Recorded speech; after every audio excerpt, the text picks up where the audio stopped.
I hate these amateurs commercials. Take 47. Hi, I'm Piers Anthony, and what's wrong with that monitor? Oh, just buy the bleeping book. Perfect.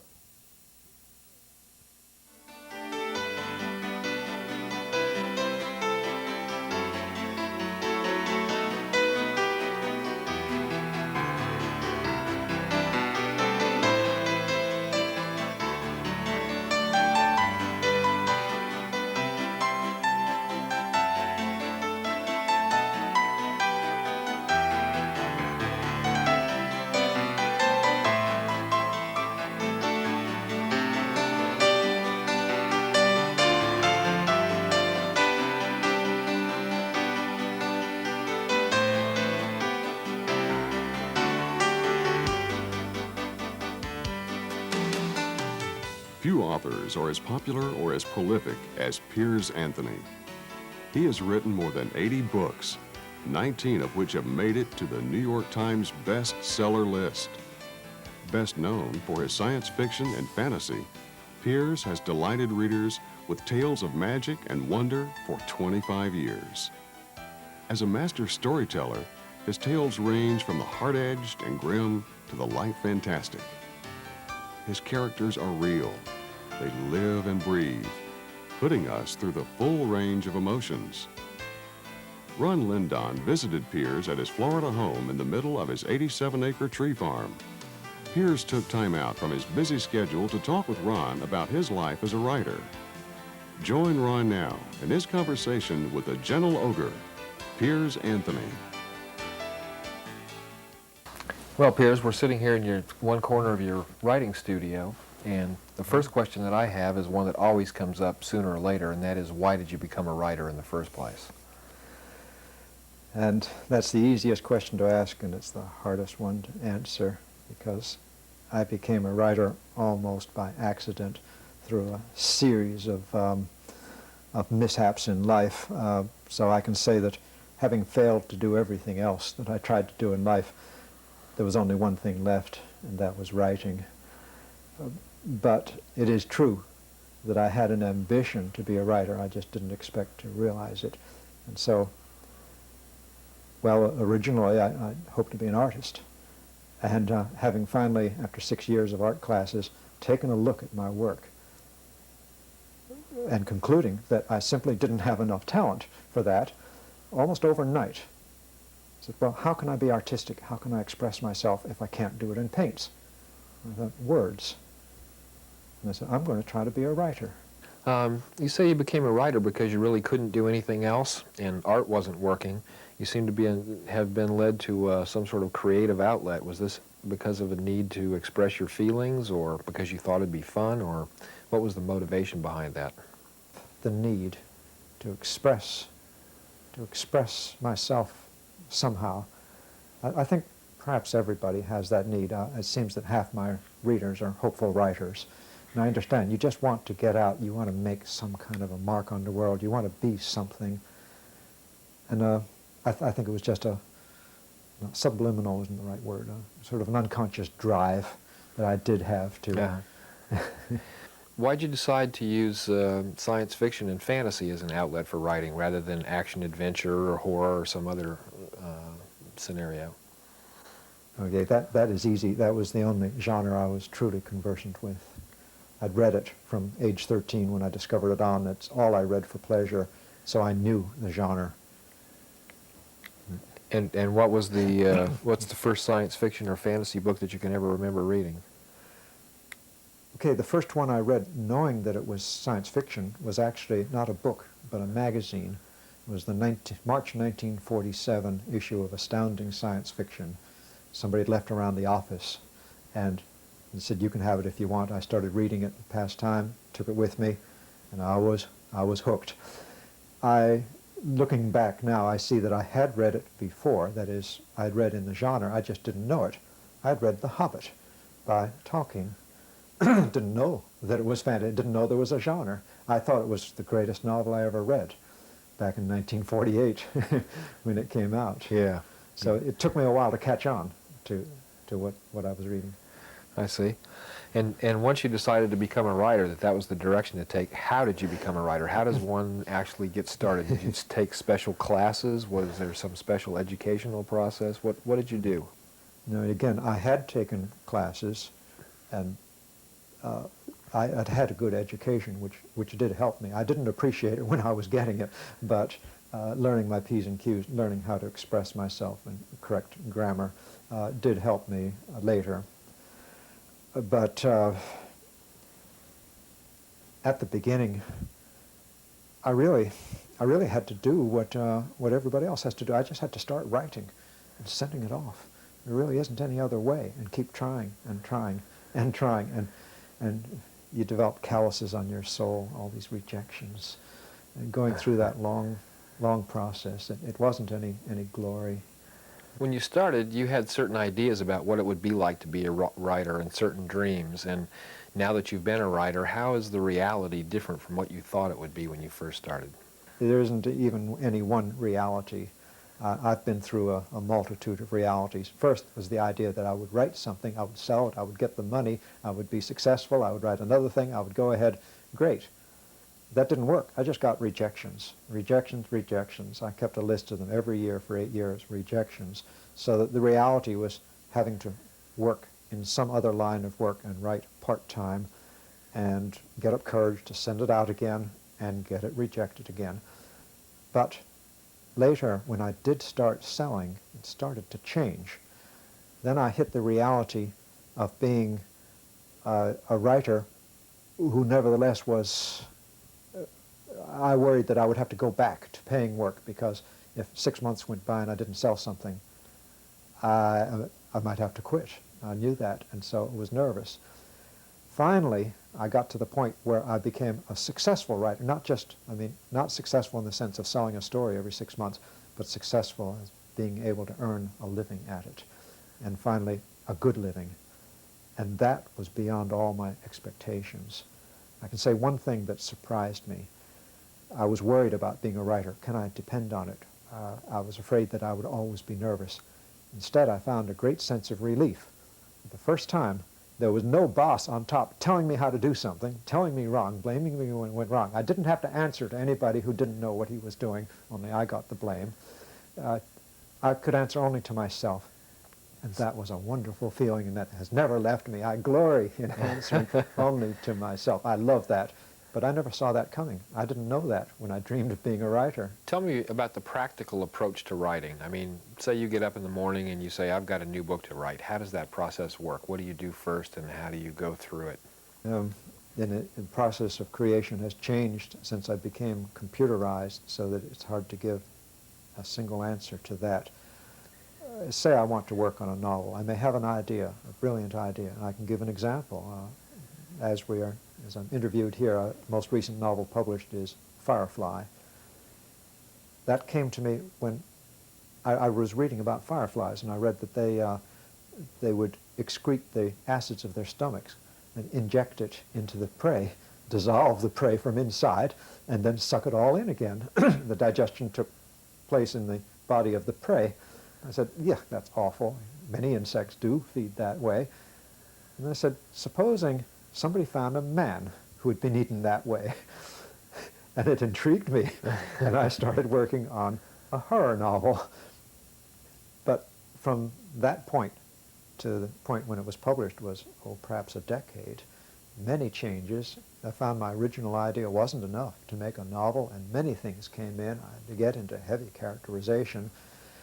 Many notes that I made, working things out, things that didn't work, finding things that did.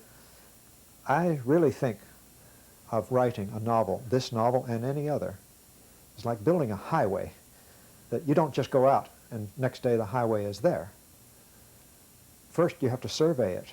You have to find out. You have to buy the property. You have to get the rights. You have to go through all this legal work, and then you finally start sending out the people to cut down the trees. I hate to cut down trees, but for the sake of analogy, we'll sacrifice a few. And then level it out, fill in the marshy parts, cut out the mountains, get your area, and only toward the end do you do what we think of as road building, where you're laying down the tar and the big rollers and so on, and getting it. While writing, I'm going through this all the time, and sometimes I even think that here's where I'm doing some fill work. Here's where I'm cutting away some mountain. And at the end, I have something that somebody can drive on or read, and he says, boy, that must be easy to do, not knowing the years of work that may have gone into preparing this thing to make it seem so easy. Right. So the ideas come as like a little seed or a little germ, as something as simple like you said about the firefly, where you just you Yes. read something and you said, oh, wouldn't this be interesting? And then how do you consciously go about developing that idea into a story? Where does that process lead? I have to say, where's the setting? Where is it going to be? Where in the world? In the case of the firefly, I copped out. I just said, wherever I am, this is going to be the place, and I made my own. And where I lived when I wrote it was not where I lived when I thought of the idea, so that changed. Who is going to be in it? I have to start working out my characters. And it's hard, because contrary, garbling this, many people think that a writer just takes all the people he knows, puts them in a novel. Great. I don't do that. I do it only rarely and only with the person's permission. I make up my characters from whole cloth. And that's work, to make a character that will come to life for the reader, but never existed, never will. And I have to make notes, character sketches, work it all out, so that I can start. And then when I start putting the person into print, it may not turn out the way I thought he or she was. And sometimes a minor character becomes major, and a major one disappears. So it's treacherous. How do you make your characters live? How do you breathe life into them and make them real to us? How indeed? Because I get letters from readers saying, gee, when I read your books, I feel as though I'm in them. I know the characters. I love this. How do you do it? Well, yeah, how do I do it? I don't know how I do it, and I wish I did, because I'm afraid I'll stop doing it. I think it's something unconscious. I'm an architect of consciousness in writing. I like to think I know what I'm doing every step of the way. But in this aspect, somehow, I do try to put myself in to the characters. I try to feel what they would feel. This is especially tricky when it's a female character. I've never been a female. I probably never will be one. So I really don't know their problems. But I try to put myself into their situations. And I do feel for them. Somehow that does seem to translate into the writing. There must be subliminal clues that I write, that my readers pick up. They know how I feel. And that's how I do the characterization. It really is unconscious. So, well, it's unconscious, but I also hear you saying that you're empathizing and you're putting yourself into the scene. Yes. Now, the question that comes from me is, when you have a particularly emotional scene, when you have situations where there are a lot of feelings that happen, and this happens a lot in your writing, how do those emotions and those feelings affect you personally? I mean, do you find yourself crying? Yes, I do, and I will find the tears running down my cheeks. And the funny thing is, I go through this tremendous emotion, then I'll get the novel back maybe 9 months later that the galleys are coming. I have to proofread them, and I know the scene is coming up, and it's only 1.5 sentences. I say, I went to all this, I had all this emotion, and here's the 1.5 sentences where it seemed to be a lot more emotional when I write it than when I read it. But I do feel it. And I even try to describe a scene to someone to see whether it works. And I can feel the tears start to come. I really do get wrapped up. And I don't try to stop it, because obviously it seems to work for the reader. I had a comment in an article I did for Hopeful Writers. Say, it was titled, Think of the Reader. And I said to the reader, yes, I feel your tears on my cheeks. I'm crying, the reader is crying, we are connected. Let's talk about writing in general. What do you think from your early background is most useful to you as a writer today? They say that you don't have to be crazy to be successful at writing, but it helps. I'm afraid that's true. Just about every good writer I know of, if I learn the history of the writer, if I read a biography, for example, I discover that there's a severely fouled-up life there. Theodore Sturgeon is an example. I regard him as one of the finest writers the genre has seen. Read about him. He's also one of the most fouled up human beings the genre has seen.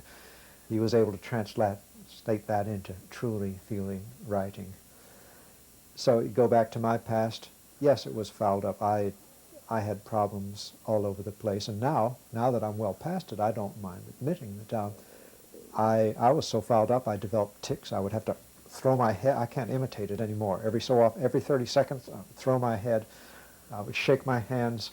I had compulsive counting. I had all these things. They were reactions to a situation which was beyond my control. I now look back and I can psychoanalyze it and see. I really was fouled up. I thought I was going crazy. Well, now I don't worry about that. I did go crazy. I became a science fiction writer, fantasy writer. So I was fouled up, and probably underneath where it doesn't show now, I remain fouled up, and it probably does help me to be a writer, and it probably helps others to be writers too. My theory is that if you have a person who's really well adjusted, why would he write? He'll go ahead into business and make money and have a happy life. You know, why write? You have to be tormented to want to take the trouble and the risk of writing. On a more practical level, let's talk about your work habits. How does it work when you get up in the morning? What's your day like? Do you listen to music? Do you take walks for inspiration? How does that process work? Okay, this is another one of those where I have two answers. On one hand, I'm extremely disciplined, and I'd say that what do I have that a good writer like Theodore Sturgeon doesn't have? Well, I have discipline, so that I always can sit down and write when I need to. On the other hand, it's very spread out, because I've had to learn to work through constant interruptions. I learned that when I was babysitting my little girl. She was 1 year old, and I had to watch her, and she was hyperactive. It took me about a year, but I learned how to work with interruption, to literally drop my clipboard, catch her before she hit the floor, and then come back and pick up in the middle of a scrawled word and do it. And that was a great help to me, because now I can interrupt. The phone comes, I come back, I pick up where I left off. But that means that ideally I would just sit down at the computer at the beginning of the day and I would write. And I would keep on writing, and at the end of the day I would stop.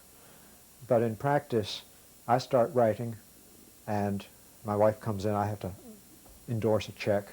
The phone rings, I have to answer. It may be 1 minute, maybe a wrong number, or it may be an hour and a half on the phone, and come back and find out what I'm doing. So I don't really plan interruptions. I don't take deliberate walks. The interruptions come to me, and I've just learned to concentrate while I'm at the computer, or used to be at the typewriter, or at the pencil clipboard. My mind focuses. It turns on. It's like turning the computer on and off. But I don't just stop and think or walk.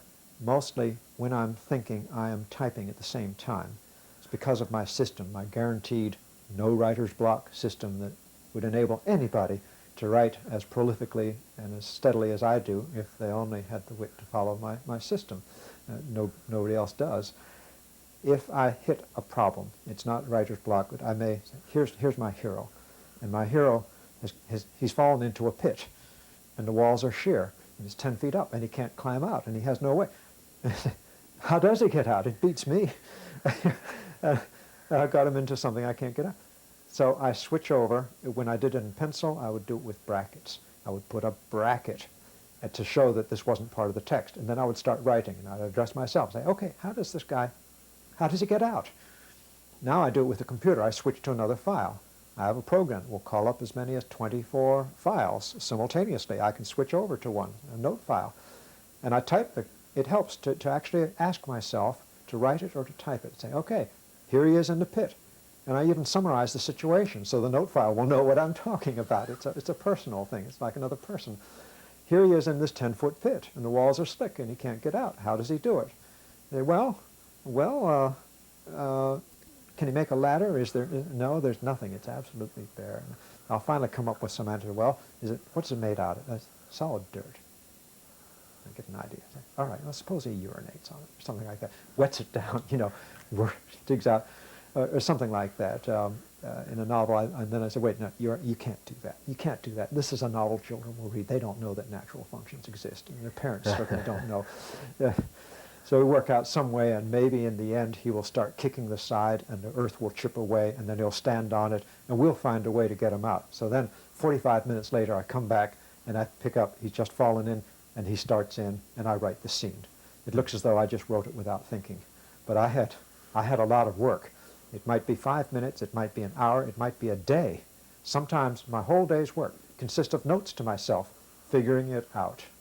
How much of your plot do you know ahead of time? It sounds like you're in the middle of the adventure with your characters and you're really not sure what's going to happen next either. Is that the case? Well, I have an idea of the plot, but you might say the plot outline is boy meets girl, boy loses girl, boy recovers girl.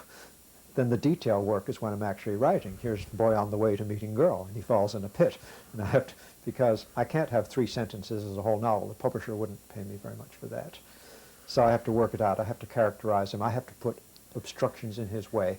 Then when I put the obstructions, I have to figure out how he gets through them. I can't make it easy. It's a mistake ever to make it easy on your character.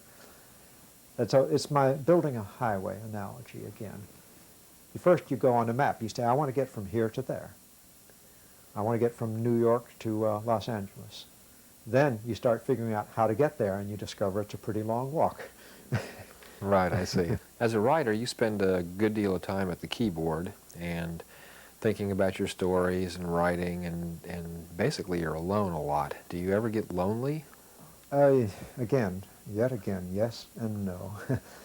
I need to be alone to get my writing done. If there's someone else, it'll be like you. It'll be like an interview. I'll be talking. You'll be asking questions and so on. People distract me. I get along with people. I'm not a hermit by nature. Oh, I need to get separate. This is why I have a study wing that's isolated from the rest of the house, so my wife won't distract me.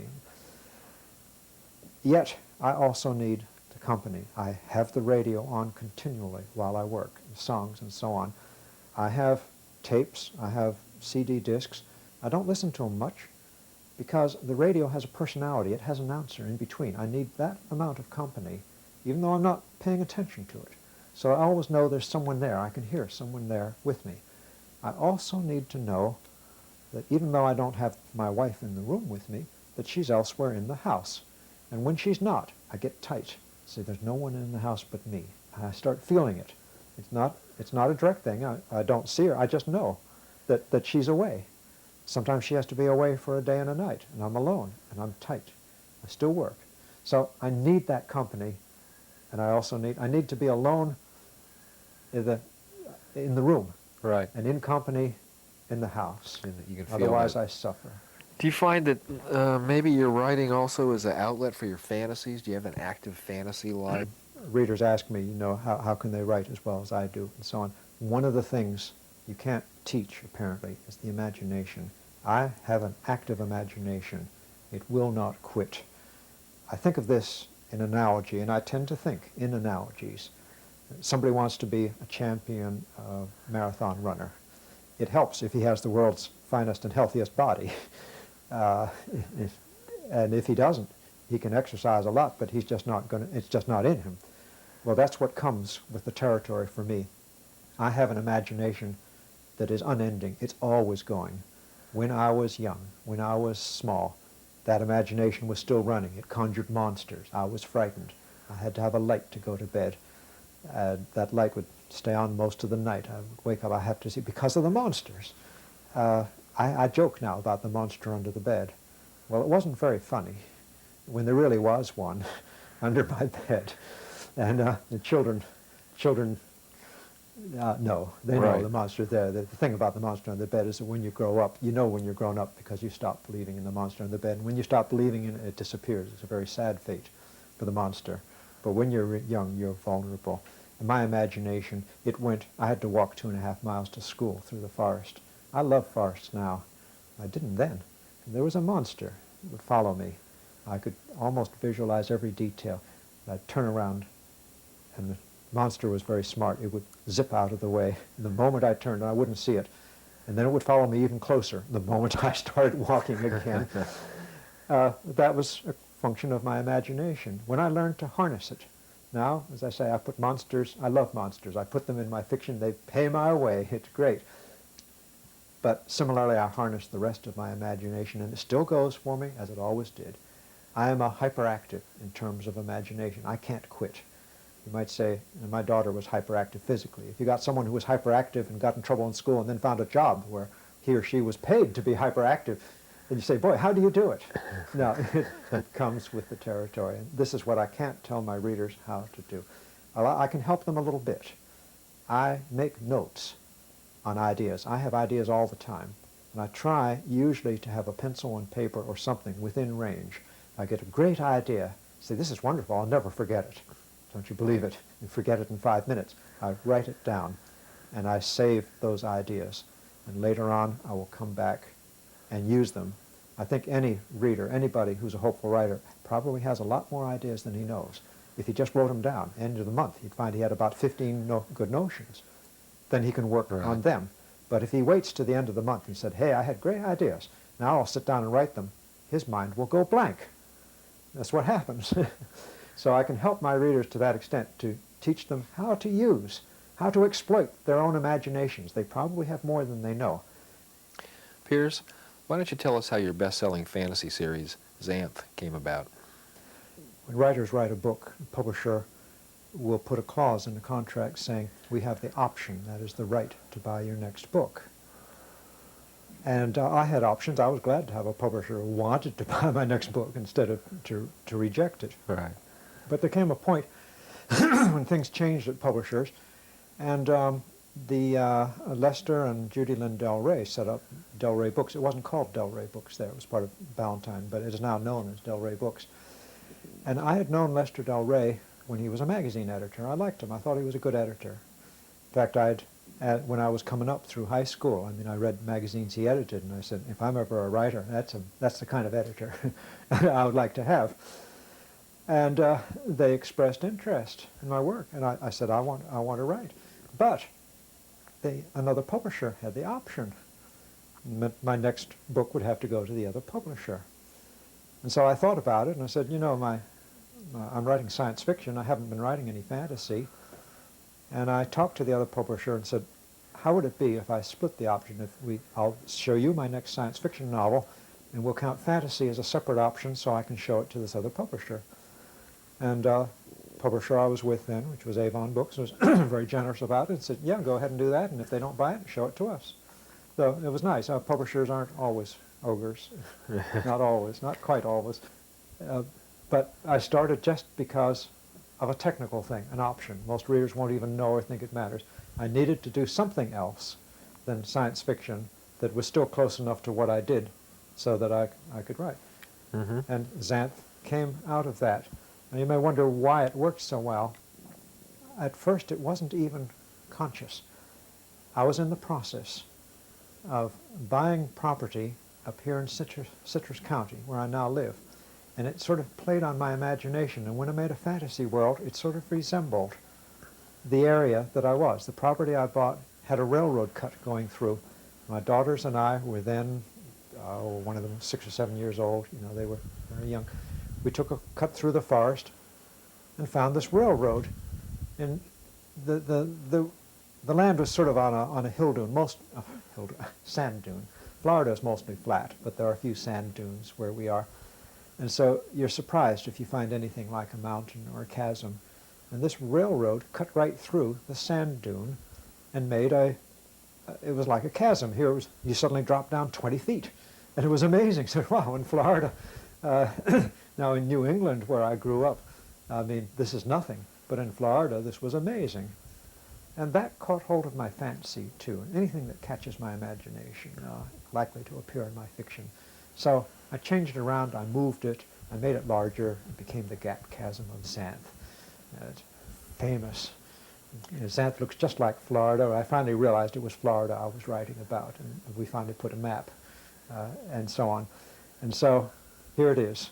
Florida turned magic with the things that I saw about me, including the live oak trees with their branches trailing and touching the ground, and the Spanish moss hanging from them like tentacles. Well, these became tangle trees, will grab you if you walk by.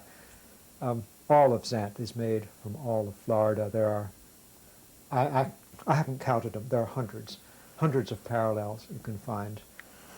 And how much of Piers Anthony is there in the ogres that you write about? There actually is some. People wouldn't know it. See, now, if I go to a school, if I go back to college, for example, I can make an A grade anytime I want, and in just about any subject I want. I'm not stupid. But when I was in school, people didn't know that. So I'm the one, I really did take 3 years to get through first grade because I couldn't learn how to read. I like to say I flunked first grade twice. My mother reviews that with horror, but I mean, they don't flunk people, they just don't let them advance. I mean, same thing. It's when my daughter was born and she was dyslexic and hyperactive, and we began to find that probably there was some hereditary. In my day, they didn't have dyslexic students; they just had stupid or ones who didn't work. The thing about ogres is that they are justifiably proud of their stupidity. I was stupid. I mean, this is the definition. Anybody who flunks first grade, I don't know anybody who flunked it once, let alone twice. I was a washout. And at the same time, my sister, who was a year younger than I was, she entered first grade with a 6th grade reading skill. People would come up to me and say, "Boy, aren't you proud? Aren't you glad you have such a smart sister?" Well, I wasn't smart enough even to take offense. I mean, I didn't know how to react. I wasn't in that league at all. So I know what is being stupid or being considered stupid. And I know that a lot of my readers feel that way, that they're not succeeding, they don't know why, and people tell them they're stupid. And I identify with those. I've been stupid for, well, in adulthood, nobody regards me as stupid. But you see, in terms of your subjective experience, about half my life was in childhood. Right. and so I was stupid for half my life, and now I'm in the smart half. And anybody wants to know, it is more fun being in the smart half. Speaking of the smart half, the good magician Humphrey is the one that answers all the questions and is another favorite character of a lot of the Xanth readers. And I'm real curious, not only where did the good magician come from, but where is he right now and where's he going? All right. Humphrey is quite a character. Originally, he was just one that I invented. At the beginning, I named people after their talents. And so he was the magician 100 spell because he had 100 spells. Well, Lester Del Rey, who was a good editor, he was smarter than I was on this and said, naming them after that isn't the best way. Can you change them? So I changed it to Humphrey instead of 100 spell, Humphrey. And I did the same thing. Sorcerers of Illusion became Iris instead of Illusion. I just changed the letters. So thus we had the name Humphrey. And instead of having 100 spells, he was the magician of information. It wasn't limited to 100. Well, that was how he started. And I just made him a standard little gnomish man with spectacles and grumpy. I mean, this is your standard good magician, really, a bad character and a good magic. Mm-hmm. It was an irony in the first novel that the good magician was small and grumpy and gnomish, and the evil magician was handsome. But characters sort of grow, and I've said before, I don't make characters out of real live human beings, but sometimes the opposite happens. Sometimes a human being takes after a character. As funny as this seems to be, probably what really happens is that the character becomes shaped into someone that I know. There's some identification. And this happens slowly, I think unconsciously on both parts, but inevitably, that good magician Humphrey began to take the form of my editor, Lester Del Rey. And furthermore, his wife, the Gorgon, began to assume the identity of Lester's wife, Judy Lynn Del Rey. And this wasn't a physical description, but it was an emotional one. And although I never said anything, I knew they picked up on it because Judy Lynn Del Rey started sending suggestions for the Gorgon, like making Gorgonzola cheese. Judy Lynn Del Rey suggested. So I knew where it came from, I didn't start it consciously, they didn't, but it came, and we had these identifications. And as long as it was positive, they're good characters. What about the future of Xanth? Where are we going from here? How much do you know about what's happening in Xanth? Is it loosely structured, or do you have a definite plan, or talk to us about the future? The further ahead it is, the less I know. So that at this point, Isle of View has just been published. I've already written Question Quest, which is Xanth number 14. I'm now working on, that is, I'm not writing it, but I'm making notes for number 15, which is the color of her panties. And I always have to warn people, don't get all upset about that. It's Mila Merwoman's panties. It's not anybody that we know yet.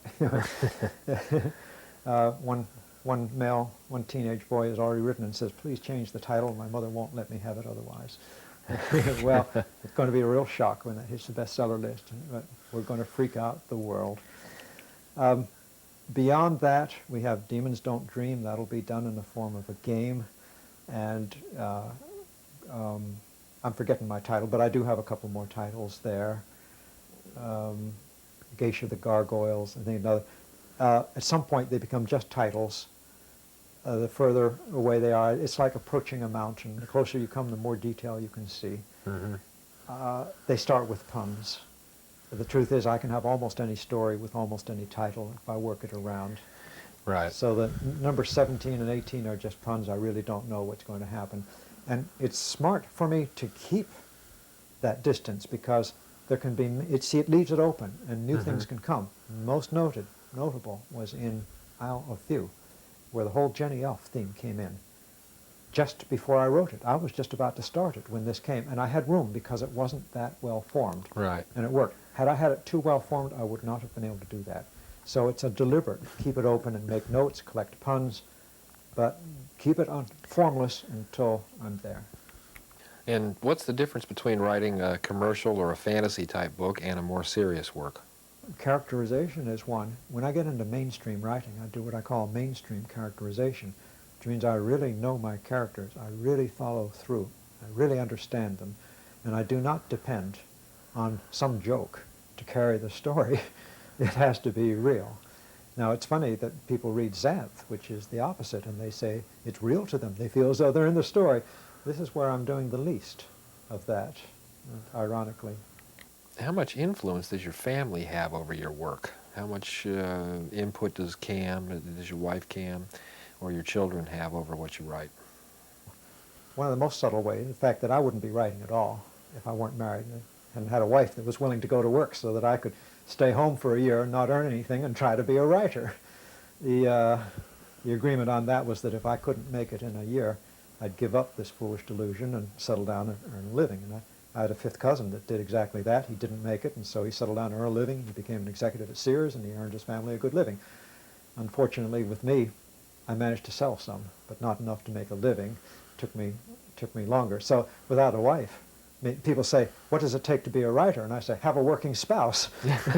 Somebody's got to earn your living while you're trying, because no matter how good you are, or how bad, let's say, if you're going to be exactly as good as I am, it's going to take you several years before you can earn your living in writing. And if you're not as good as I am, it may take you longer. Does your family ever influence the actual way the story goes? Do they ever Yes. say, oh, wait a minute, that's a silly idea, or they'd never do that? Or well, that's one of the other ways. suggestions? There are a number of ways. Of course, my daughters have come in as characters by other names here and there. So little Ivy has grown up in Xanth from age 3 up to about age 20 now, and following about 3 years behind my daughter, who just had her. As we interview, my daughter is 23 years old today. I'm taking time away from my daughter to satisfy my fans, which is ever thus. But more specifically on a day-to-day basis, when I'm writing, I may indeed hit a hang-up. I can't figure a way out how to get my hero out of his pit. Or I may just be writing something and I say, I'm not sure that this scene is right for this novel. And I'll think about it. It's a judgment call. So then I'll head off and I'll talk with my wife and say, here's the situation, here's the novel, here's the scene. Does it seem right?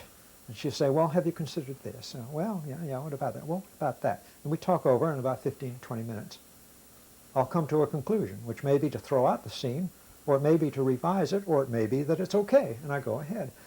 So my wife has a lot of input this way. She gets no credit. She doesn't get an author's note for a pun or anything like that.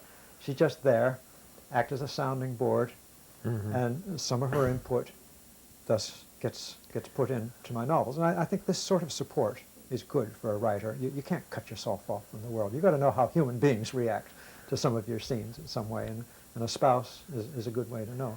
How does your agent or your publisher influence your work? Do they have any input into how it goes? They have a big influence, but it's not on the particular scenes. The big influence is, let's say you write a novel, and it's the finest novel ever written, it's the great American novel, and you send it out to the publisher, and no publisher will take it. It never gets sold, never published, nobody knows it exists. That's the influence they have. It's a negative one. They eliminate something.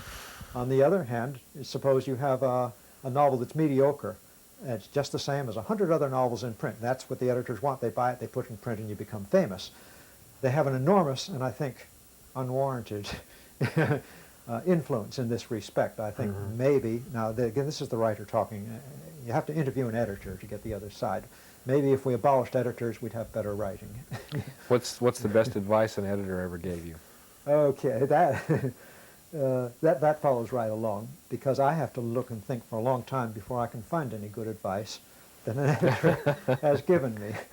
I'm now at that happy state where I can reject the whims of editors, and they have to take what I print and put it in, and I've become a lot more successful, and I think my work has become better for that. However, I am amenable to advice. When I had my first novel published, that was Thon, C-H-T-H-O-N. The C-H doesn't get pronounced. I was then a member of a writers' organization, and SFWA, I left it later for other reasons, and I worked through them to distribute my novel. I had it distributed to the membership. The publisher was willing to send it to the membership free. And I put a little note in it saying, anybody has any comments on this, let me know and I will respond. And I got 12 or 13 responses, advice, comments, and so on. One of them was from Andrew Norton, who is Florida's perhaps longest standing, preeminent writer. People think I've done a lot of writing. I'm not sure how many novels over 100 she has done, but it's somewhere up there. And my novel Thon had a very negative character. He was not the kind that you would really feel like, you wouldn't want to be his friend, really. And Andrew Norton commented on this and said, really, to get a good readership, you need to relate to your readers. You may have something wrong with your character, but in the end, he has to have good qualities with which the reader can identify. He has to be there for the reader in the crunch. And I thought about that, and I considered, and I pondered, and it seemed like good advice to me. And in later years, I came up with things like the Xanth series. My character is always of that type, always harmonious for the reader. So those who go back and read Thon, it's as though a different person did this. Well, yeah, it was before I got that bit of good advice, and I think that's probably the most sensible advice I got. It wasn't from an editor, it was from another writer.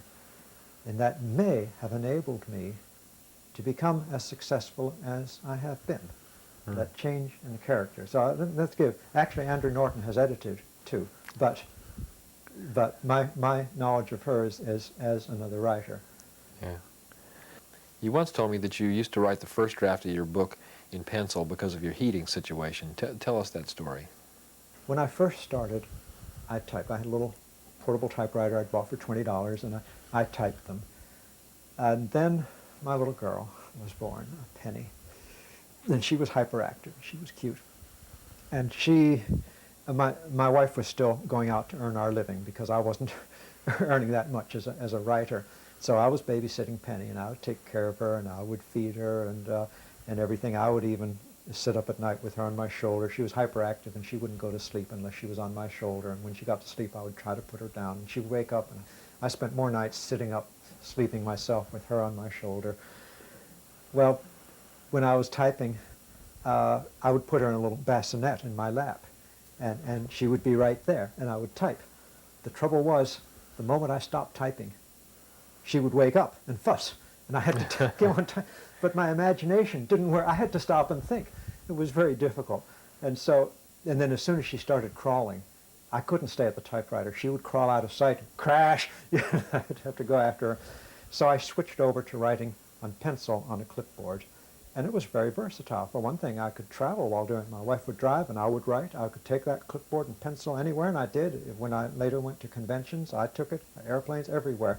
But it started out with my little girl, that I could literally drop that clipboard and my pencil and grab her, with luck before she hit the floor, and then pick it up and work. I had to learn how to work interrupted because it could be in the middle of a sentence, and carry it with me wherever I went. One time I remember she was on a couch, and I put my hand on her back so I knew where she was, and I had the clipboard and I was writing with the other, writing my, I don't know what it shows, and she had some beads and she was lying on her tummy and playing with them, and she stayed there for about an hour and a half, just with my hand on her back, and I wrote several hundred words. I wrote a big, good scene just in that position, one hand on the back of my daughter and the other.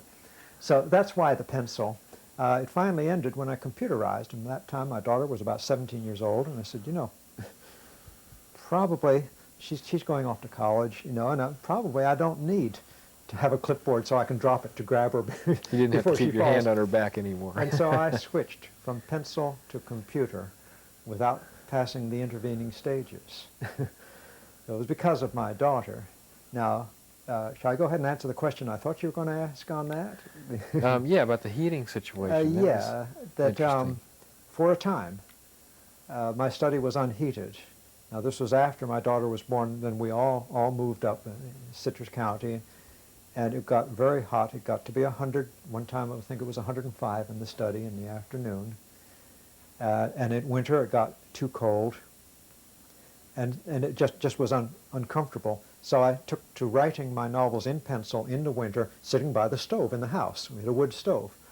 And then when it warmed up, about March, I would go out, and my typewriter was in the study, and I would take the pencil manuscript and type it. I found I could do 2 novels, 2 months, writing the first draft of 2 different novels. Then I would come and type both of them. Mm-hmm. That was weather rather than daughter. And how's the computer changed the way you work? It does and it doesn't. I was satisfied to work in pencil and then type it on a manual machine.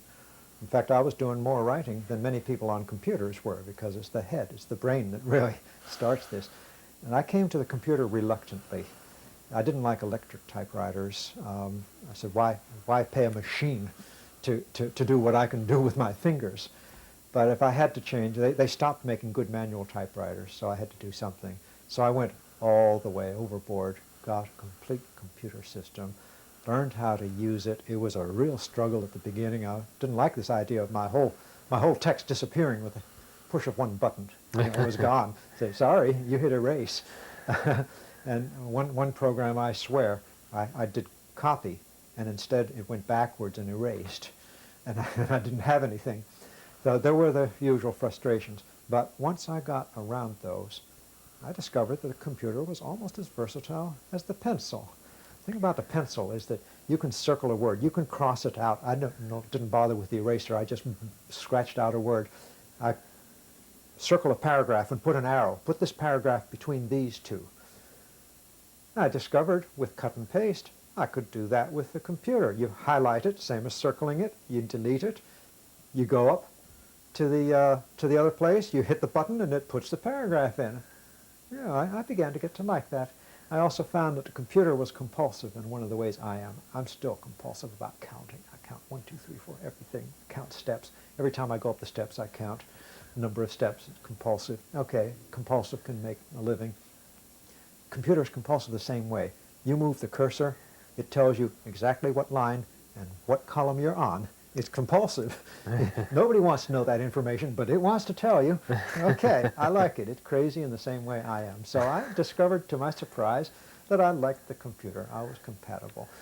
As far as, well, the mechanics of changing is obviously different writing in pencil, writing in computer, and yet I found it was just a difference in the mechanism between me and the published work. It starts in my head. It ends up on the printed page. It really doesn't matter whether I write with a pencil and then hit mechanical keys, or whether I hit a computer and see it on the screen. My writing in that sense hasn't changed. However, there are subtle ways in which it has changed. It used to be when I was typing and I discovered I made a typo. I put the word in the wrong place and I couldn't correct it. I mean, I have to retype the page. I hate to retype the page. I just hate it. So I would try to rework the last sentence, say, can't I make this make sense the way it is? And I would distort things rather than take the extra 15 minutes to type the page. Well, with the computer, I don't have to do that. I can go back and make the correction. And so I make a lot more corrections as I'm going now, and I think my text is improved because of it. I no longer have to force sentences to make it come out so I can save on typing time. And there are those who tell me that they think that my work got worse when I computerized. I think they're wrong. I think it got better for that simple reason.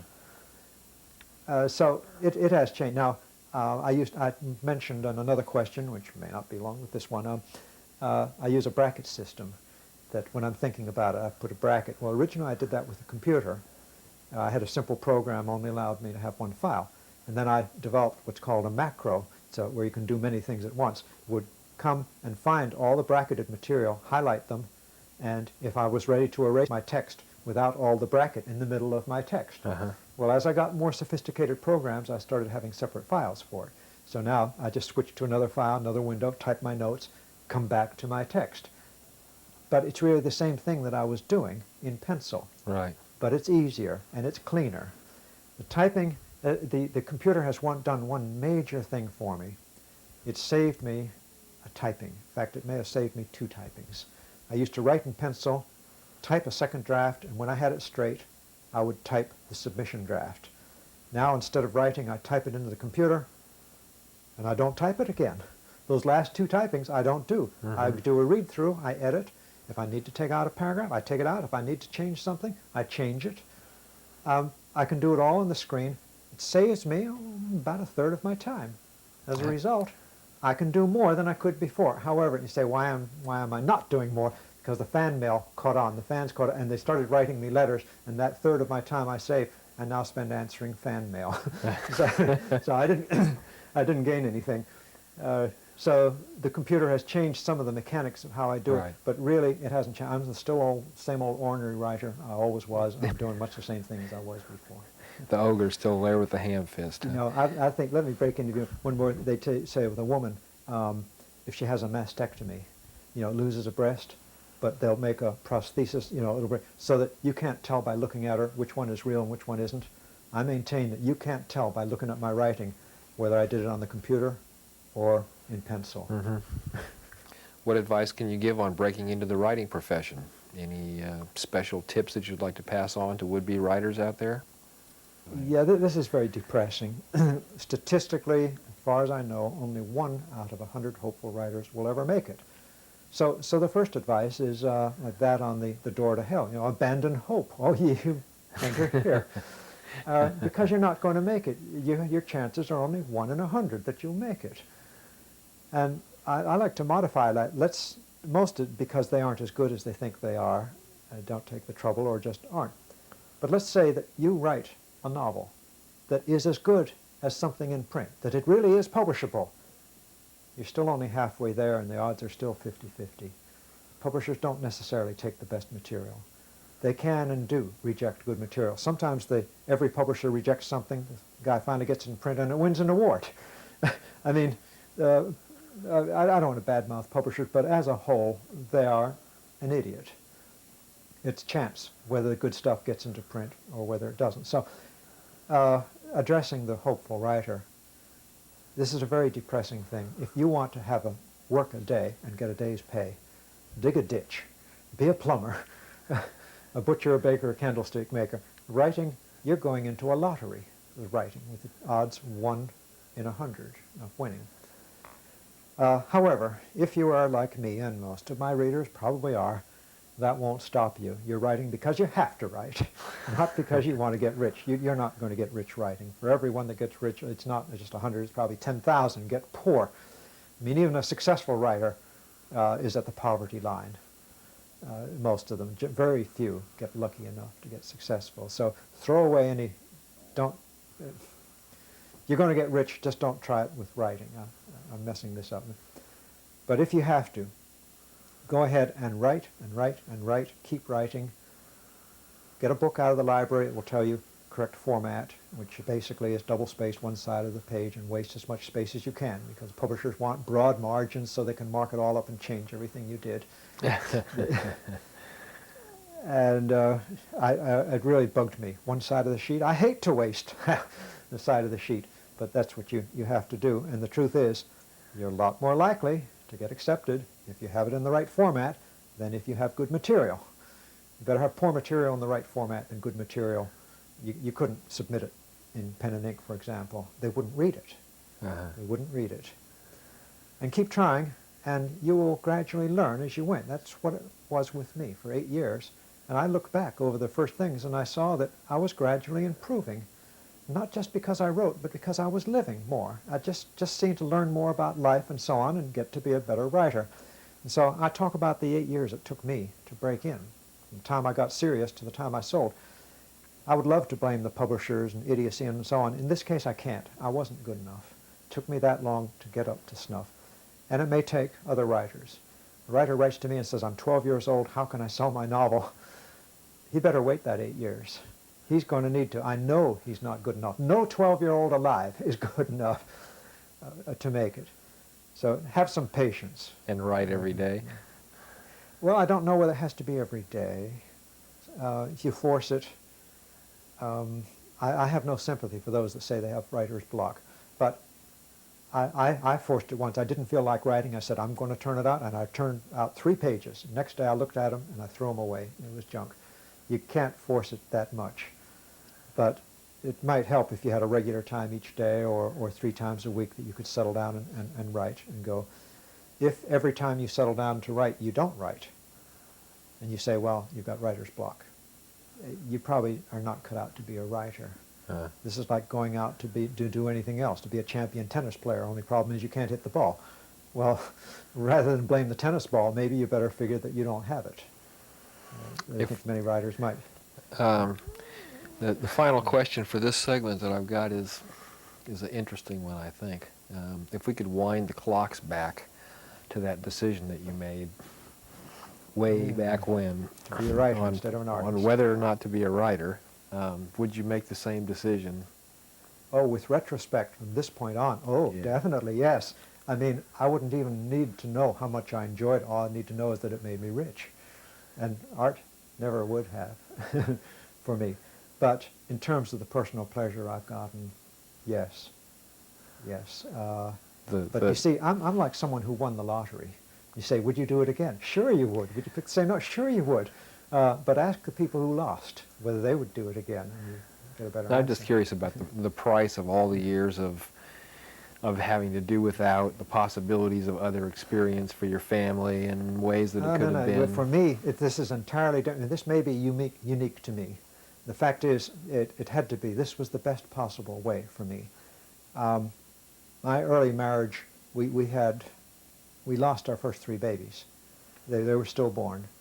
Finally took surgery so that my wife could keep her babies. And so it was a real problem. And we didn't have them. Finally, I got to be a writer, and then she had the surgery, and we were able to keep our 2 daughters, our 2 surviving out of our 5 children. Had we had those children earlier, I could never have taken the gamble of trying to be a writer. I wouldn't have been able to give up. I mean, my wife would have had to be taking care of the children. I could never have left my job. So it's what I call a monkey's paw. I never would have wished to have those 3 babies die. I never would have chosen it. And yet, because they did die, it freed me to take my flyer as a writer. And after I succeeded as a writer, then we had our children, and I was able to afford to have them. Furthermore, having succeeded as a writer, my career kept on moving up, so that not only could I afford to have them, I could afford to treat them well. I could even afford to send them to college, and I could afford to be home with them. I wrote at home, and although I have to be isolated to a certain extent, still, Daddy, I cut my finger, can you help? Well, I'm there. I was there for my daughters throughout the career. It was better than going off and working at some other job. So it was much better for my family being a writer. And I'd say in those years, the first 10 years of our marriage, when we couldn't keep children, and I wasn't actually failing at jobs, but I mean, there wasn't any job I wanted to stay with. It just wasn't very good. Those were the bleak years. The later years, both as a career and as a family, made up for it so overwhelmingly that, yes, I would have to choose the same thing over again. Piers, we're here in the studio, and we've just done a new series of commercials to promote your 1991 Xanth calendar. And I'm curious, how does it feel to be outside of your writing studio and to be in front of the cameras and to be an actor? It feels a little weird to me. I've never been in a tuxedo in my life before. I don't even know how to put it on or how to take it off. So it feels odd. And many times you've talked about your concerns for the future of the planet, for the environment, for issues that live outside of your normal writing and what you're popular for. What are your concerns for our future? Okay, as I look ahead at the history of the world, I've looked into the past, I've written historical fiction, I carry this forward to the future, and what I see is not the bright, shining spaceships, everybody happy, everybody healthy. I see us spiraling down into a most unpleasant existence, simply because there are too many of us, too many human beings, and we are in the process of overrunning the world and perhaps destroying it, and I view this with a deep distress. And I hope that I can, some way through my writing, help to alert other people to this concern before it's too late. In your novel Baluk, your new book, you have a situation where even trees are endangered species and protected. Do you see that as a real possibility for our future? I wish I did. In Baluk, I have a tree poacher who's carefully put guy wires on the tree so it won't make a sound when he brings it down, so it won't alert anybody to catch him. I wish we had that attitude today. At present, the foresters, the big lumbering companies have lobbies, and they go right on cutting down those trees, and it's legal. So I don't see it, but I wish I did. For those of us that know you a little better, your commitment to life seems to be almost excessive.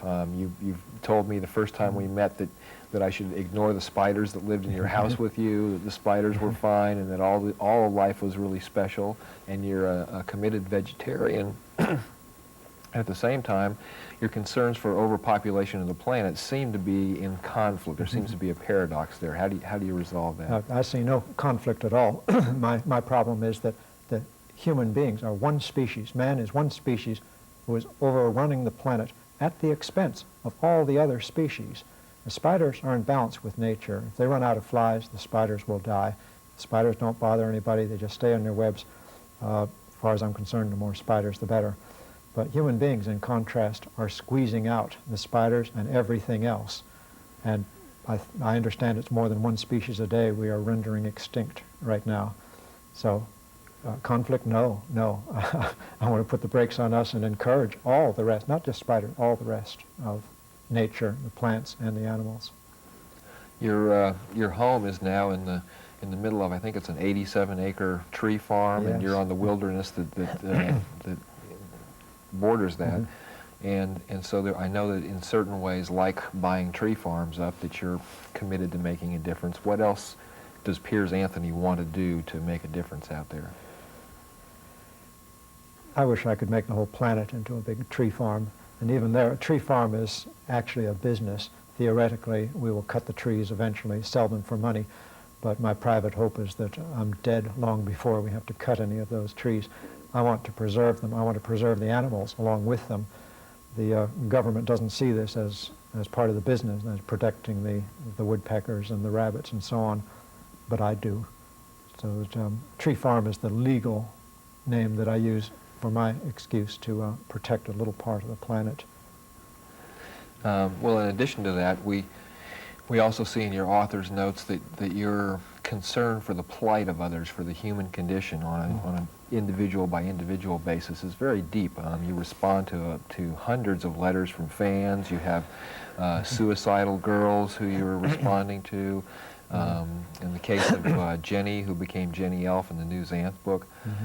Tell me what leads Piers to take so much of his time away from writing to respond to these that are in so much trouble. Yes, people have commented that means that I must be a great person. And as I see it, I'm simply doing what anybody else would do in this circumstance. Say if anybody else received a letter saying, please, there's a girl in a coma and she's an admirer of yours, will you write her a letter and try to help her? I mean, who would turn that down? I mean, perhaps she admires a plumber or a butcher. Would he turn it down, or would he write the letter? No, I wrote the letter. And as it happens, the letter did bring her out of the coma. I can't say I expected that. I was pleasantly surprised. And then I just carried through. So I don't see this as unusual at all. I think the difference between me and everyone else is that I had the opportunity to do this. I see.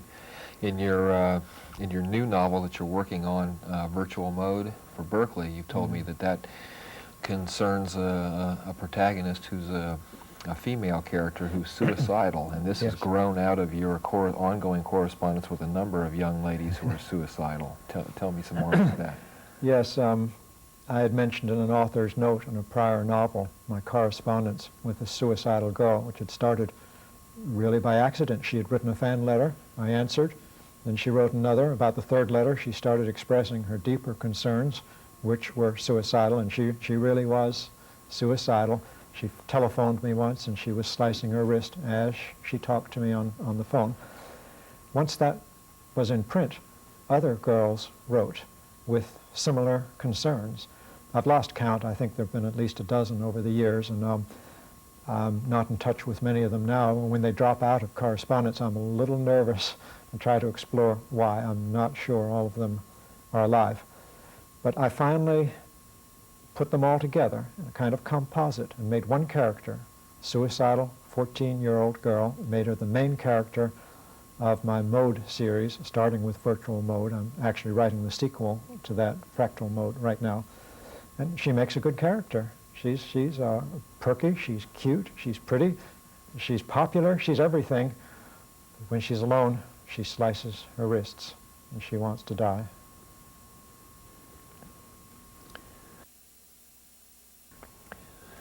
Okay, Piers, let's take a look at the commercials that we just did on the book Through the Ice that you wrote with Robert Cornwise.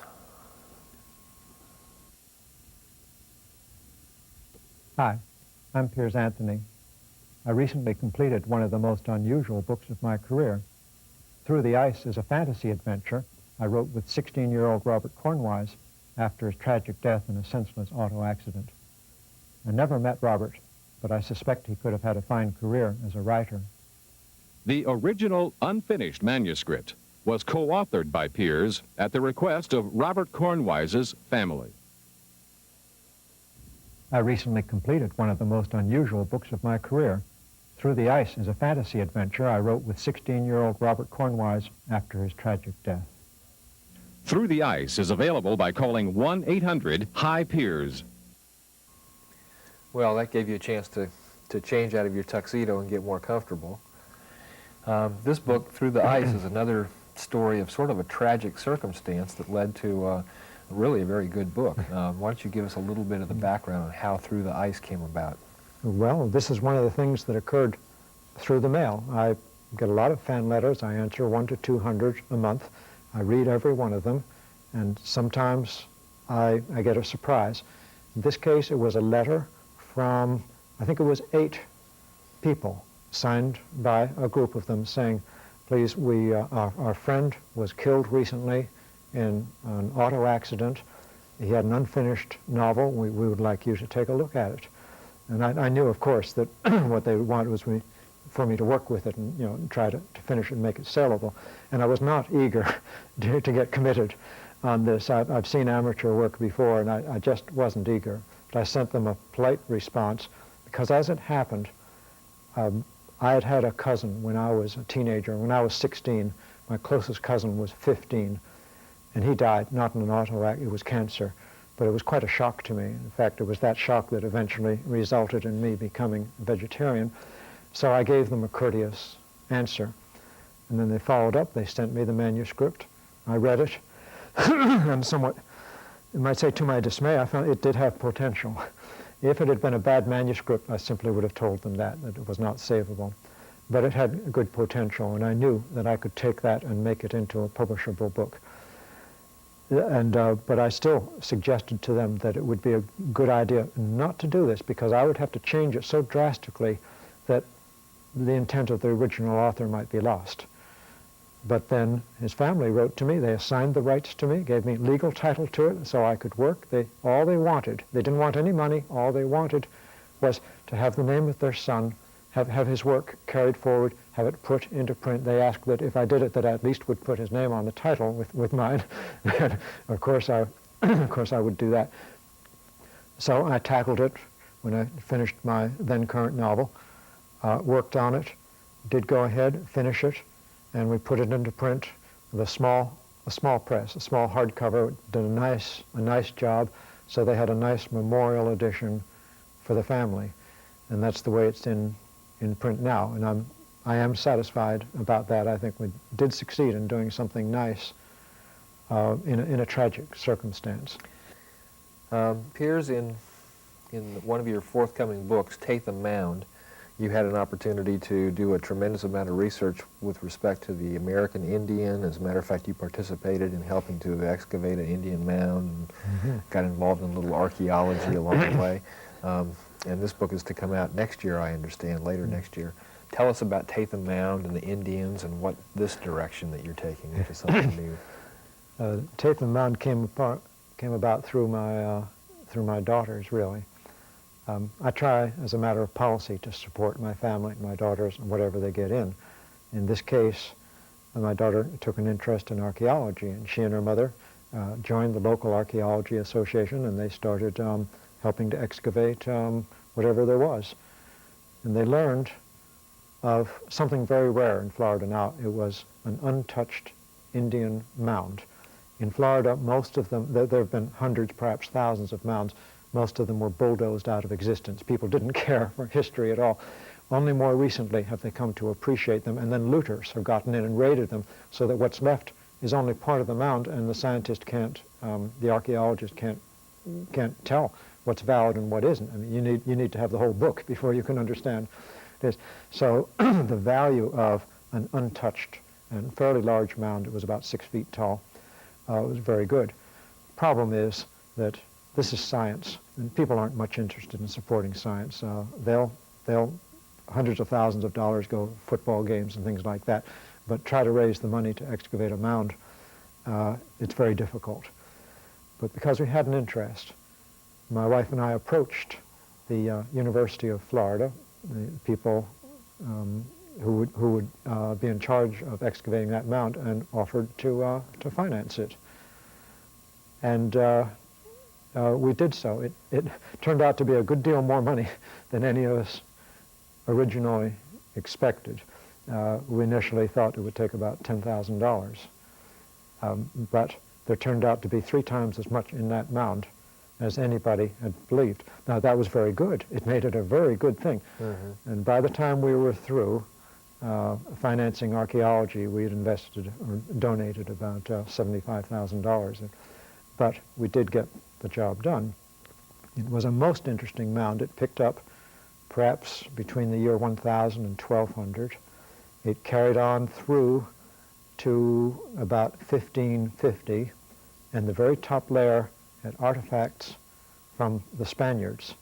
And we were able to trace historically and find that these had to be from Hernando de Soto, the explorer who discovered the Mississippi. He passed by this mound. This mound happened to be about 10 miles from where we live. It was a very interesting thing. Well, getting so far involved in this mound, and of course my daughter was there helping to excavate it, take out the bones, and this is no simple thing. They don't just go with shovels and toss out earth.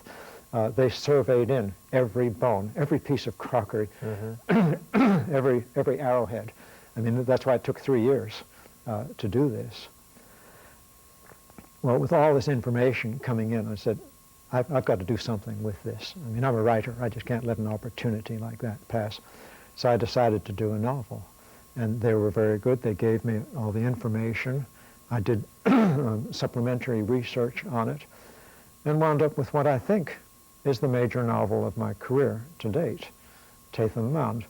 What I did was take those bones, once they'd excavated them, and bring them to life. I said, before they died, before they were buried here, what were the life histories of these people? And made a story out of it. I knew before I started that it would be a tragedy because the mound was so set up, there were really only 2 layers, the earlier layer, and then later they'd come back, and there were a whole lot of bodies buried at one time. And the only thing that could account for that, not natural attrition, but either a big battle, but there were no sword marks or anything on, or a plague. And we know what took them out. It was the white man's plague, probably smallpox. And so I knew all my characters would die and be buried in the mound. But then I went back for the prior 50 years, traced the whole life of these people, and made a novel that I'm truly pleased with. I came to know these people. Perhaps they didn't live the way I showed them, but I think they could have. And I'm really pleased with this novel. I do regard it as the major one of my career because of the possible reality of the people and the way that I was able to portray the Indian culture, which by my definition was not a savage one.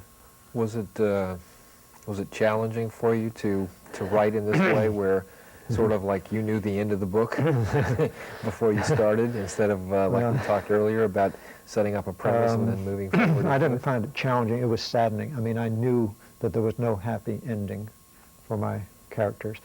However, because I went back to the beginnings of their lives, they had happy moments along the way. And I did have very many, what I felt were nice scenes before the tragedy at the end. It was one of these novels where some scenes I'm writing and there are tears flowing down my face. I feel for my characters, and I feel for the ones in that novel more than I do for the ones in the fantasy novel, just because I kept feeling they could have been real. They could have lived as I described them. In this book, did you draw parallels again between the plight of the Indian facing the white man and sort of the plight that you see us facing today with respect to the environment and other species? Yes, I did. I was fairly specific on in one case, because in my research I found there are places like the Monk's Mound in Cahokia. This, I think, is in Illinois. When I tried to find out why the culture had gotten so big, they're so powerful, they had, it was almost like a modern city, only of course there weren't airplanes or anything there, and then disappeared. And what I found was that they had depleted the resources. They'd cut down all the trees, they'd grown corn on the soil, they'd worn it out, and finally it couldn't support them anymore. Well, this is exactly what we're doing today. And so my Indian main character came and communed with one of the dead in that mound, and the dead chief warned him, said, "Don't let your people do what we did. Don't wear out the land. The soul of the land is too important for this." And our hero took this under advisement. Unfortunately, we today are doing the same thing, and we're not taking that advice under advisement. Yeah. Another one of the projects that you're working on right now, another mainstream book, has to do with World War II. And I'm very curious what led you to choose World War II as a topic and what direction you're taking with that. Why are you looking back at that part of history? This is unfortunately commercial. 1 decade ago, I was interested in expanding beyond science fiction and fantasy. I just didn't want to be limited. But I also didn't want to torpedo my income. So I asked my agent and said, what are good fields? What are good ones to get in if I want to experiment? And he mentioned several, one of which was World War II. He said it's become a genre, World War II. Now, I don't have any interest in that, and I thought about it, and I thought about it. And the more I thought about it, I remembered how I had been you might say, a very limited participant in it. That is, I was over in Europe in 1939 and 1940. My father was kicked out of Spain at the onset of World War II because Generalissimo Franco didn't like him. And so I have a certain, I mean, that's why I'm in America today instead of in Spain. So I have a certain involvement in the events leading up to World War II. And when I realized this, I said, yes, I like this idea. I do want to work with World War II. So from being a commercial consideration, it became a personal one. And I started work on the novel, couldn't sell it on the basis of a summary, and chapters. And now 10 years later, I'm coming back to it because I think I can sell it. And I always wanted to do it, but if I can't sell it, if nobody will ever read it, what is the point? Half of my satisfaction is in knowing that the readership is responding, and if I know there'll be no readership, I'll go and do something else where there is. Right. Well, what is there any particular aspect of it that you're looking at? I mean, are we going back to the death camps? Are we going into strategy in the war rooms? Where's this? I'm almost unable to do something in the straight old ordinary way. I have a main character who is a Nazi SS man, sympathetically portrayed. And understand, I have no sympathy for the Nazis. For all that Adolf Hitler was a vegetarian, and I am too, that doesn't mean I like the man. I think it was a disaster. And so I'm going to show this American-educated SS man. He joined the SS because it was the elite then, and of course gradually became disenchanted with it. And in the end, I have a shocker now that I didn't know about 10 years ago. It has only been revealed more recently. It was suppressed. Americans maintained concentration camps too. And the Americans and French killed approximately 1 million German soldiers who had already surrendered. They deliberately starved them to death, same as the Germans were doing to the Jews. And I will put that in. It may make it unsaleable, but it is historical, it is true, and I want to show the truth. I want to show both sides of those concentration camps. In other words, this is probably going to be a provocative novel. That sounds very interesting. Tell me more about where Piers, the writer, is going from here. Where do you see your future in writing? Are you going to do more commercial books? Are you leaning more toward mainstream books? What's the future of Piers look like? I've learned to compromise with the commercial needs. I have to do commercial books because that's how I earn my living. That's what puts my daughters through college. That's what puts the food on our table. But I have aspirations to do quality writing, to do significant writing as well. So now I do both. I will continue to do the commercial fantasy. I do enjoy it. I do like it. It's easy. But I will continue to do more challenging projects as well.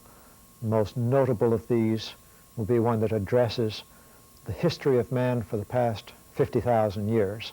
I have a working title for the series, Geocide, meaning the death of the earth, which will develop the evolution of man, show how man developed civilization, how he carried it forward, how he overpopulated the world, how now he is driving toward perhaps extinction. Be the first extinction that wasn't because of a meteor or because of a flood, because one species succeeded in overriding the earth and rendering all the others, and finally itself extinct. Ugly story. I mean to tell it as a warning. I hope that it helps alert other people to what we are facing in time to do something about it. And how long do you see before that book becomes a reality? I may be working on it, on the first part of it. It'll take me several years. This is a big project. As early as next year, which means that perhaps in 2 or 3 years it could start seeing print. If I delay it, will be because I have more research to do and it's still too big to handle at this point. But I hope about a year from now to be working on it. And will this be like a major large novel or as a series? I thought of it as a large novel, and I realized it was so big, probably 500,000 words, which for readers that don't realize that this is about 4 times what a Xanth novel would be. That's really too big to do in one novel. So at present I'm thinking of breaking it up into 3, and it may break up further, because 50,000 years of the history of man, that is one big subject. Yeah. And how do we how do we find a character that moves through a 50,000-year process? I've thought of this project for perhaps a quarter century, and I've thought a lot about this. And I can't carry one character. This is not fantasy, you see. I can't make somebody live forever. But what I can do is take a small cast of characters, maybe a typical family 50,000 years ago, then pick up a similar cast of characters several thousand years later, where they're really the same people, but they're the descendants of the first ones. So the reader will know these people. Say, oh yes, I've seen them before. The fact is, somebody's grandson may be very like his grandfather. Right. And then a few thousand years more, and we see the people again in a new setting as mankind develops, especially when we hit the Neolithic Revolution. Things really start changing, but we'll see the same people in new circumstances. So the impression will be as though you have a constant cast of about 5 people with the world changing around them, even though we know they're not really the same people. They just look the same and act the same and think the same. Sounds exciting. I can't wait to start on that. It's going to be a one, challenge, too. Right. That, I think, should be the capstone of my career. After I do that one, I can die. Well, we're not ready for that either. Well, it sounds like you've got a lot before you, and hopefully Geocide, if that's going to be your last book, will never get finished. And I think we'll finish this off by looking at some of the commercials that we've run for some of the projects and some of the outtakes from some of those and have some fun with it. You mean you're going to show my readers the ones I fluffed? Right, the real Piers.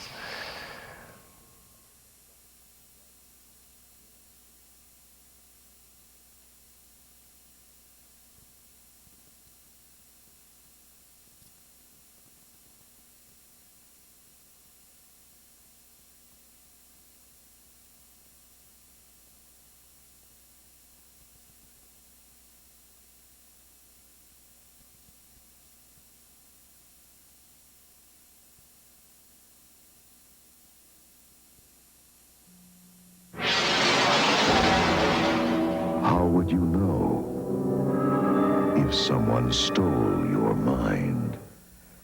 Well, you could read my book. Hi, I'm Piers Anthony, and I wrote the novel Total Recall.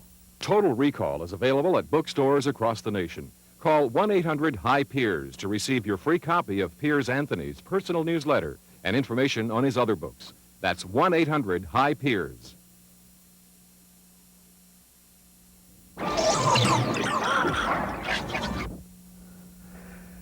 Hi, I'm Piers Anthony, and I wrote the novel Total Recall. If you like the movie, you'll love the book. Get ready for a surprise! Total Recall is available at bookstores across the nation. Call 1-800-HI-PIERS to receive your free copy of Piers Anthony's personal newsletter and information on his other books. That's 1-800-HI-PIERS.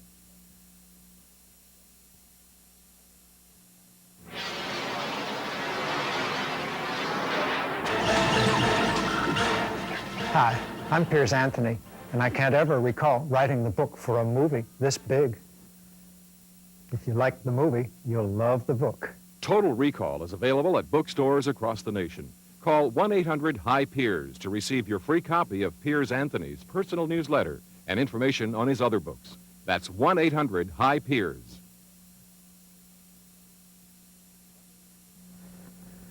They asked me to do a novel based on a movie. So I took the screenplay and wrote Total Recall. And when I saw the cover, say, who is this Arnold Schwarzenegger? His name is larger than mine. Total Recall is available at bookstores across the nation. Call 1-800-HI-PIERS to receive your free copy of Piers Anthony's personal newsletter and information on his other books. That's 1-800-HI-PIERS. From the magical land of Xanth, Piers Anthony.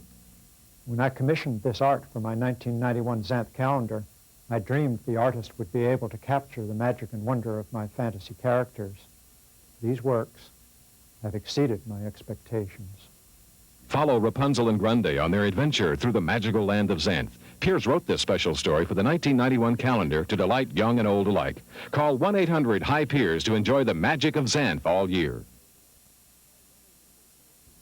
My 1991 Xanth calendar has a new fantasy story, some great art, and just a touch of magic. To order Piers Anthony's 1991 Xanth calendar, call 1-800-HI-PIERS. Hi, I'm Piers Anthony. If you never heard of me, good. You're the one I want to reach. I'm a writer. I write fantasy for those who like magic. If you want to know more, call my troll-free number for a sample of my newsletter.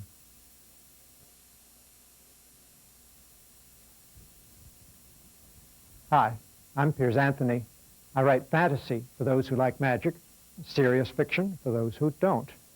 Now I have some new stories to tell, like the adventure of Jenny Elf in the magical land of Xanth in my new book, Isle of View. For more information, call my troll-free number and we'll send you a free sample of my newsletter.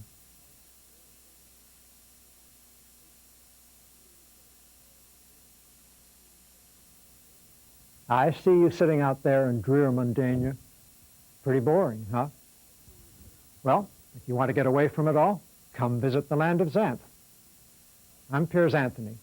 I write fantasy for those who like magic, and serious fiction for those who don't. Call my troll-free number to receive a free sample of my newsletter, and you'll learn about my new books, a fantasy calendar, and a few surprises. Have you ever visited the magical land of Xanth? You get there by reading my books. I'm Piers Anthony. To learn more about my fantasy and fiction adventures, call for a free sample of my newsletter. I hate these amateurs commercials. Take 47. Hi, I'm Piers Anthony, and what's wrong with that monitor? Oh, just buy the bleeping book. Perfect. I hate these amateurs commercials. Take 48. Hi, I'm Piers Anthony, and I want that, I can't, that monitor, I'm fouling up my follow-up. 5, 4, 3, 2, 1. When I commissioned this art for the 1991 Xanth calendar, I dreamed the artist would be able to capture the magic and, I'm sorry, I could not read the word. Wonder I finally got, but I couldn't read it. No. Is there any way to make the watching, if I know what it says, I can read it, but I hit a word I could not read.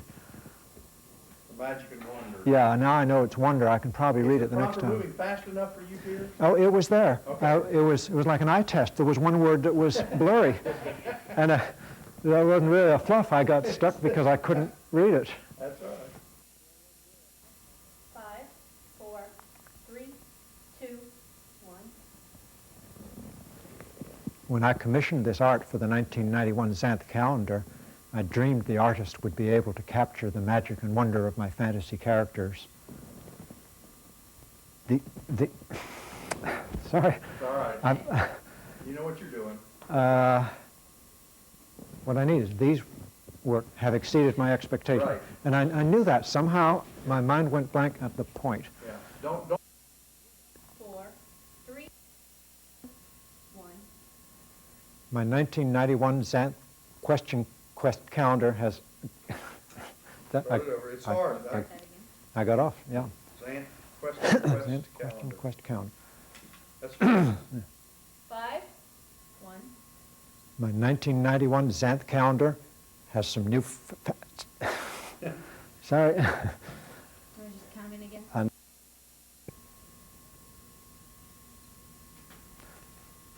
forgot what I was supposed to do on that, and I said I'm supposed to do something different, and I couldn't remember what it was, so I just went on through. Let's do it again. And just a touch of magic. Okay, that was the reason I didn't do it is I was trying to remember and I couldn't. Cheryl, Alan, y'all got anything? Where are you?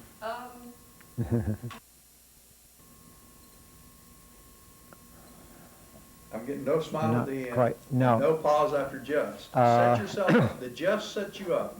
Started to smile too early, and then I had to get out of the Yeah. smile to finish my speech, and I was stuck. Will it help if they put a slash after the word just on the front? 2, 1.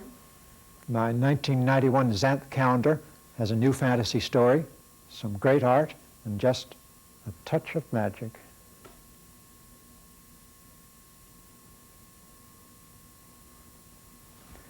That's the one. Well, I hope it's working. It seemed artificial from here. No.